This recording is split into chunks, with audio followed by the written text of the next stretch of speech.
Responsableng paggamit sa AI ipinanawagan ng Malacanang.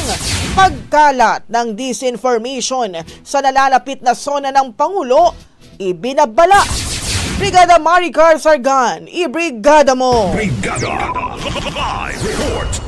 Patuloy na isinusulong ng Malacanang ang pagbuo ng National Framework para sa responsableng paggamit ng Artificial Intelligence o AI sa bansa. Ayon kay Palace Press Officer Claire Castro, inatasan ni Pangulong Ferdinand Marcos Jr. ang Department of Science and Technology na pangunahan ng mga inisyatibo sa ilalim ng nasabing framework. Kabilang dito ang isinasagawang pananaliksik, international benchmarking at regular na paggawa ng policy recommendations na magsisilbing gabay sa pagdeploy ng AI sa Pilipinas.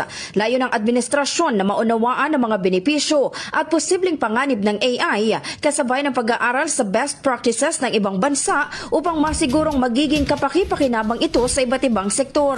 Kasabay nito, nagbabala rin ang Malacanang laban sa banta ng disinformation, lalo na sa papalapit na State of the Nation Address ng Pangulo. Hindi isinasantabi ng palasyo ang posibilidad na gamitin ang teknolohiya ng AI sa pagpapakalat ng maling impormasyon upang sirain ang reputasyon ng administrasyon.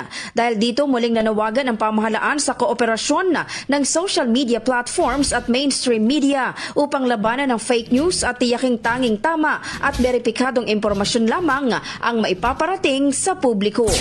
In the heart of changing lives, ako si Brigada Maricar Sargan ng 105.1 Brigada News FM Manila, the Music and News Authority.